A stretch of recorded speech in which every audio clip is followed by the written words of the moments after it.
you go, Beth Ann Henderson. Okay, so basically I was bringing up the article Beth Ann Henderson and watch Supreme Models on Vogue. I'll tag it below. They just talk about the discrimination that Black women face, having, coming into the industry and having to always be the only one in the room,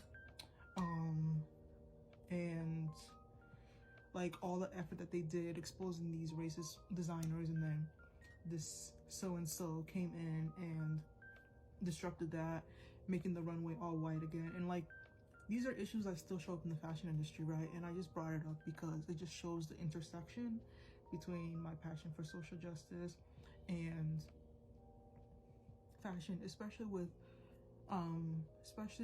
with big, like, seeing activists such as Beth Ann Henderson do that work. So I'm like, all right, I can go into the fashion industry and do that. And then to narrow it down even more, I don't like fast fashion. Like, if you know me, you know I hate fast fashion. I hate it.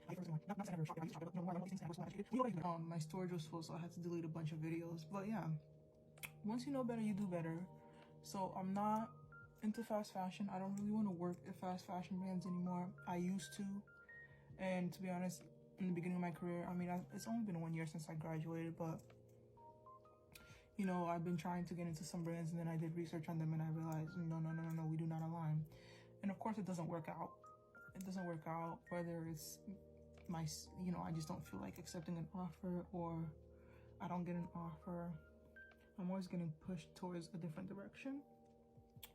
So yeah, I'm not into that stuff, and I don't want to be a part of the problem.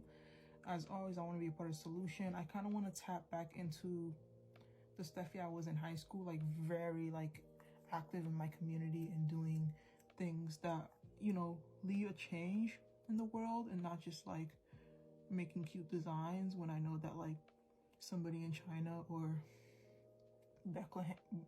Bangladesh or, are not even like not making enough money. Like, I don't like that stuff. So, and honestly, even when I entered fashion school, I always said I wanted to be an entrepreneur. So I might have to tap, well, I'm kind of doing that now. But anyways, yeah, so I checked off 2 boxes. I was able to find the intersection between fashion and social justice, check. And then last summer, so I've been working at, back to sustainability. I don't like fast fashion, so I started to actually work for luxury retail brands. I've worked at Tory Burch. Well, the first luxury retail brand I actually worked for was Dyson.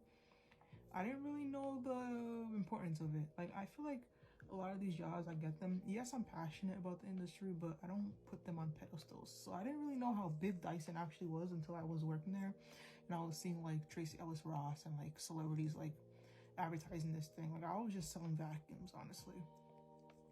But nowadays, the AR app and like all those things are a big deal. So, but yeah, they treated me good though. That was my first introduction to working for a tech company, because although it's beauty, it's a tech company. And when I tell you, I was still in school at the time, in college, on my undergrad.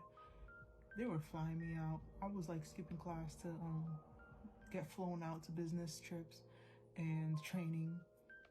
Like, I went to Georgia, Atlanta with them, and then I went to New Jersey. Like, manager was texting me midday like, here's your tickets.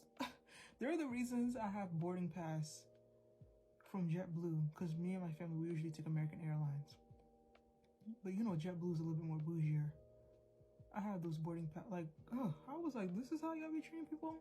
And that was actually my first introduction to tech sales. I didn't know what I was doing back then. I didn't know, but apparently I was making big moves.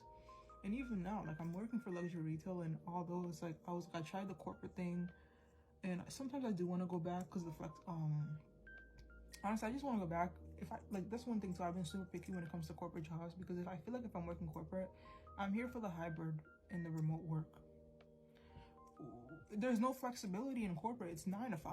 Like, even if I start like a master's program right now, it's just like, there's no flexibility. Versus retail, I can work 11 to 7. I can work 10. I can call out. I can say, like,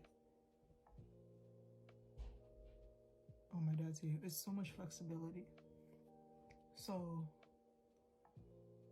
basically, I think I found the master's program that I want to do because I took a web development class, so I learned HTML, CSS, JavaScript. I learned how to code, and I think I found that perfect intersection between keeping my design, my creativity, but also using my analytical skills. I used to be in debate club. I love to prove a point, and in order to prove a point, even when it comes to social justice issues, you need data. Data runs the world, right? You need to be able to prove your point. And even a lot of times when I would debate, even about like something like racism or whatever, like people are always like, where's the proof? Where's the proof? Like, and even now, data changes the world. Numbers don't lie. People can't really try to downplay data.